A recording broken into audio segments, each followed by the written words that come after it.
I had envisioned a life in this house, just my mother and me, until my husband Todd unexpectedly announced otherwise.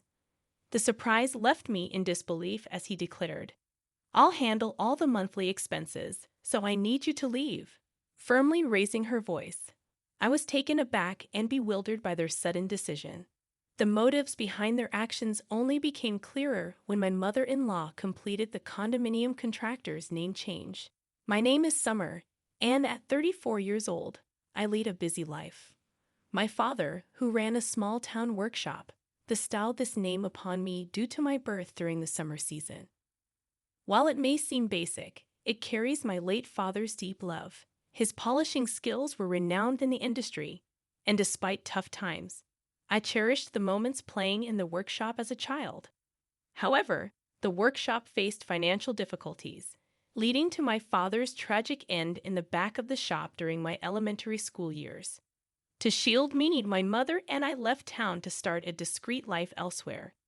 Unfortunately, the years of hardship took a toll on my mother's health, and she passed away during my high school years. Despite the despair, I channeled the courage to face life head-on, driven by an inner passion to showcase my father's skills to future generations. Working tirelessly, I managed to graduate high school with scholarship support, juggling numerous part-time jobs to afford daily expenses while studying engineering at the local public university. During my university days, I encountered Todd, a friendly young man who recognized and admired my skills. Unlike many others, he never looked down on me for being a woman, fueling my determination. After graduating, we began living together, sharing our lives. Todd efficiently managed household chores, providing immense support, especially on busy workdays. 6 years later, at 28, I contemplated reviving my father's small-town workshop, with Todd wholeheartedly supporting my dream. As we discussed the possibility of marriage frequently over these 6 years, my lifelong dream seemed poised to become a reality. However, my primary focus was on rebuilding my father's workshop before considering marriage.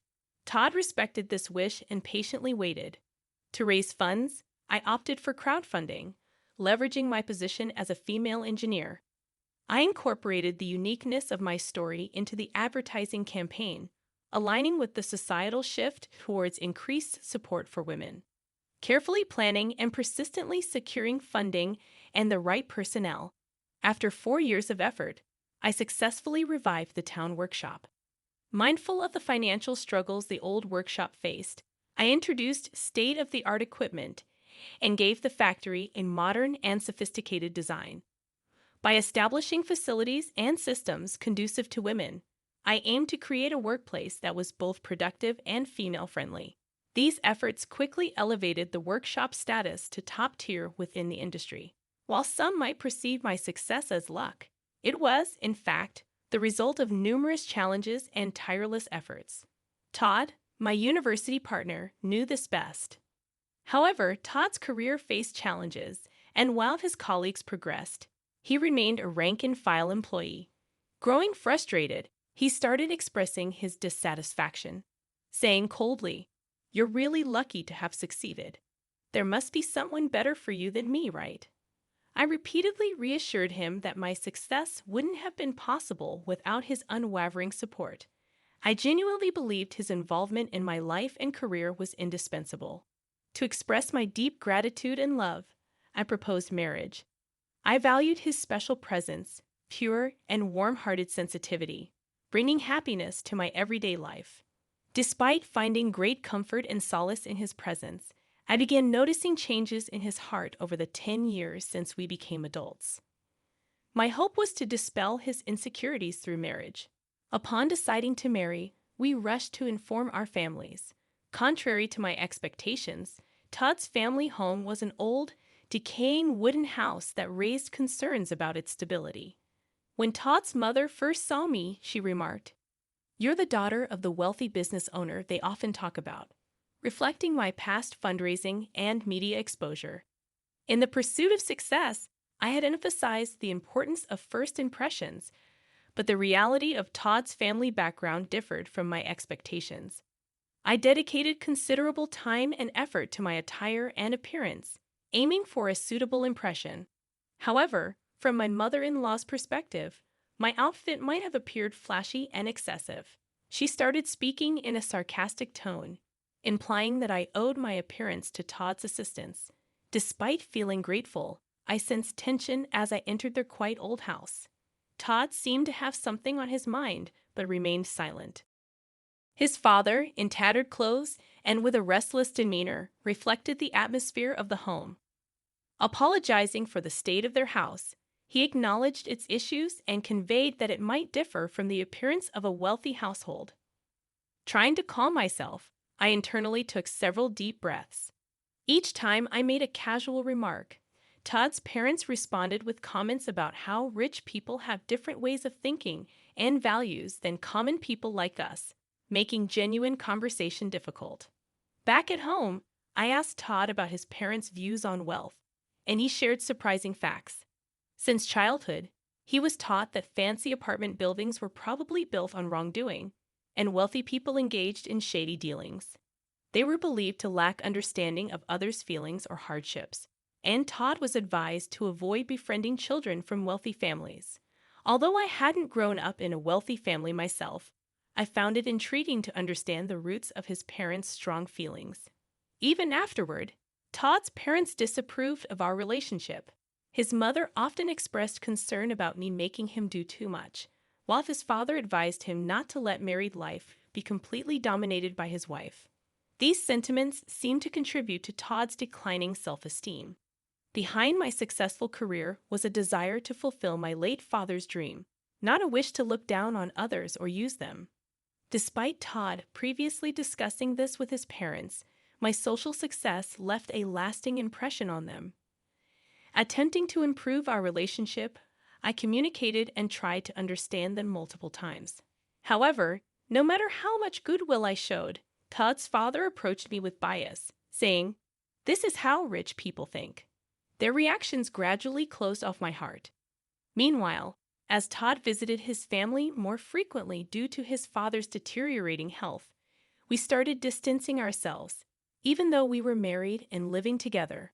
About 2 years later, he suddenly announced that he had decided to quit his job because he was too busy with things at home. I was infuriated that Todd made such a significant decision without discussing it with me first. At that point, our relationship had deteriorated into a mere formality, lacking meaningful and sincere communication. He claimed to be busy with housework, but in reality, he frequently visited casinos and racetracks. When I confronted him about his actions, Todd dismissively suggested hiring a professional housekeeper, stating that he wasn't my servant, and we had enough money to cover the expense. His words left me deeply shocked and at a loss for a response. Around that time, Todd's father's health worsened, and he passed away. 2 months after receiving this news, my mother-in-law and Todd visited my house, and he unexpectedly declared, "I plan to live in this house with my mother, just the two of us." Taken aback by this sudden statement, I stood there speechless. Todd went on to say, "I will pay the monthly rent, so I want you to leave." Shocked by this demand, I could only ask, "Wait a minute, are you really able to pay the rent, Todd?" Instead of a reasonable response, my mother-in-law yelled at me, expressing her anger and stating that she couldn't forgive me for belittling them. Todd, dissatisfied, sighed deeply, proclaiming that he wouldn't tolerate being bossed around anymore and intended to live life on his terms. Surprised by their intense attitude, I momentarily lost my words. Reflecting on their past actions and words, I realized that dealing with them would be extremely challenging. I responded firmly, "I understand. I will leave this house next month." Unsatisfied, my mother-in-law pushed for an even quicker departure, demanding, "Can't you just get the hell out of here and leave next week?"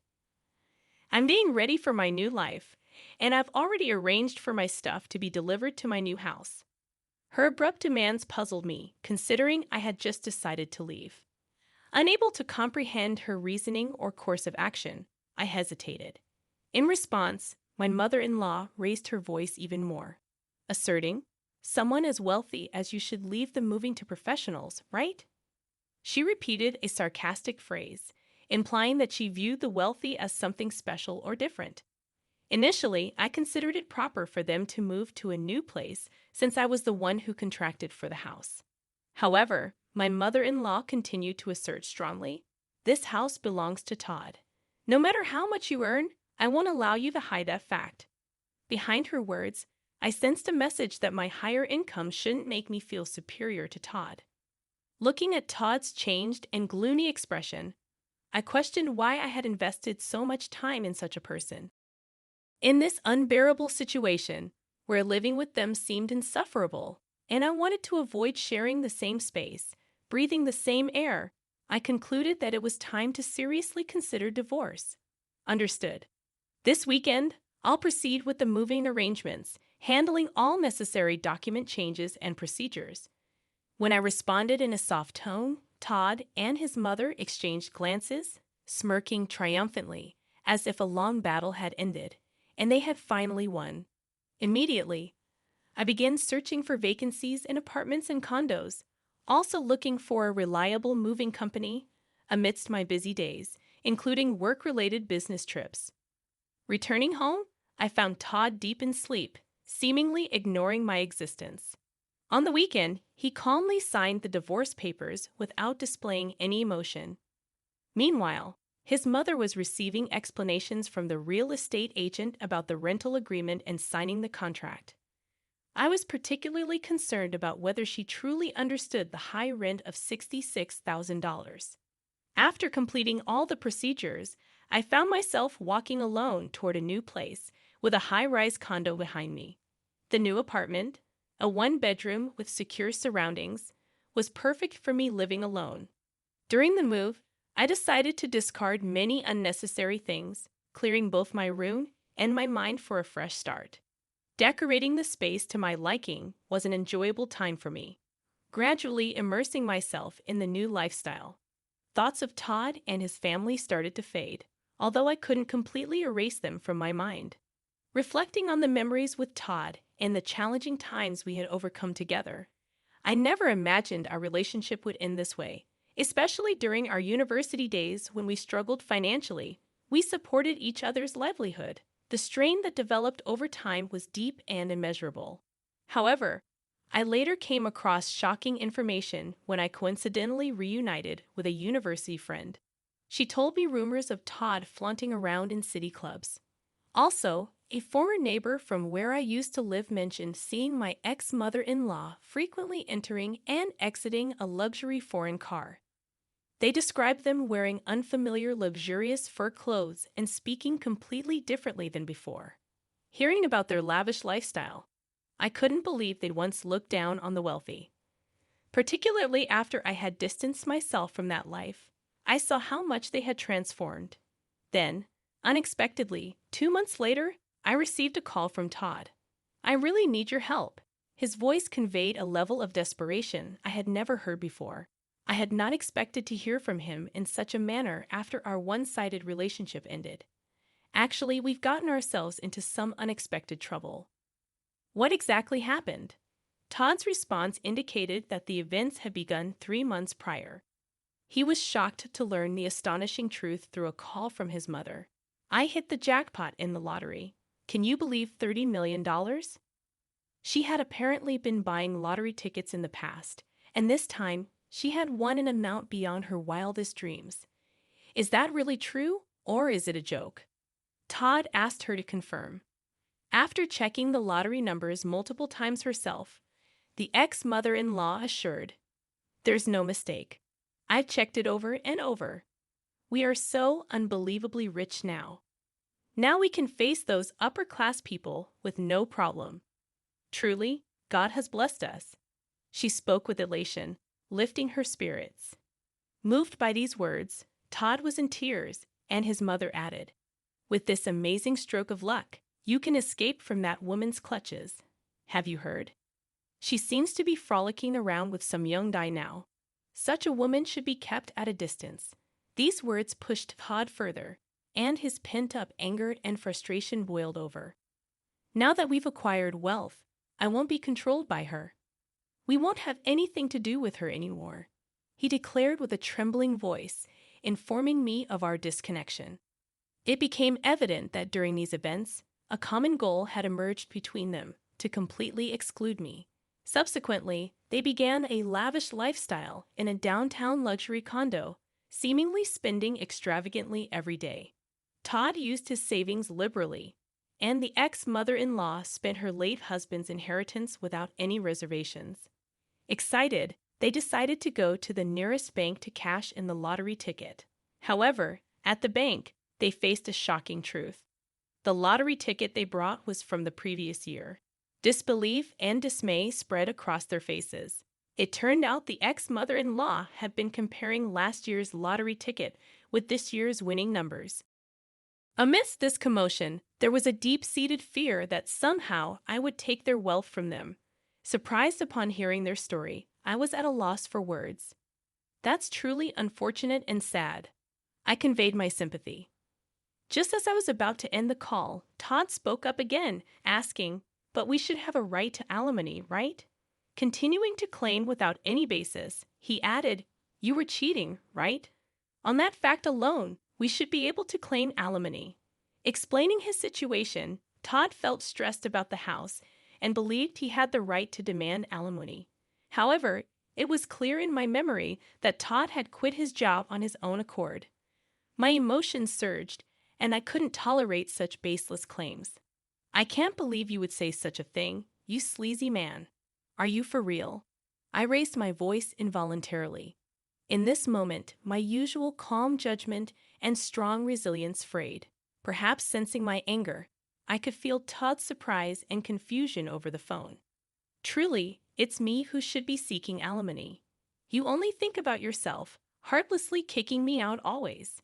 That want-to-be-rich spiel, I heard it so many times. Why do you and your mother complain so much? I can't tolerate this attitude of just being jealous without making any effort." I continued with an emotional outburst. After my emotional outburst, there was a moment of silence. Then, I felt a sense of clarity and hung up the phone. Their mistake with the lottery ticket astounded me, but now it was none of my business. Whatever fate they met was irrelevant to me. Days later, as I walked in front of my factory, I saw my ex-mother-in-law in a visibly deplorable state. She appeared before me and began to prostrate. "Please help me. We can't afford to return the $66,000.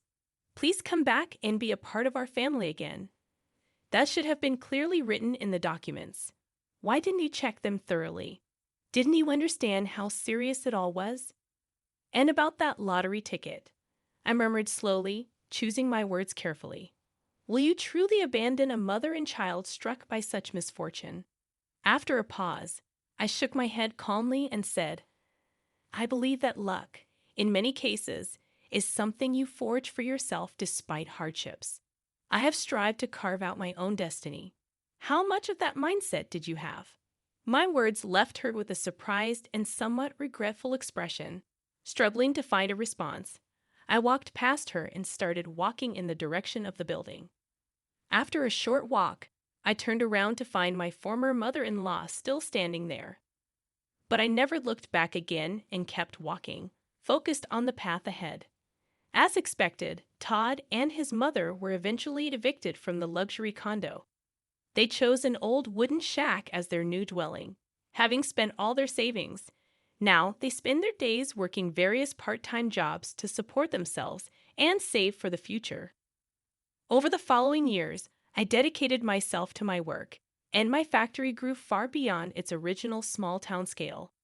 I secured funds to purchase a larger plot of land nearby and established a new state-of-the-art factory there. This newly built facility was designed with the comfort of the entire family in mind, complete with maternity leave and childcare facilities for employees.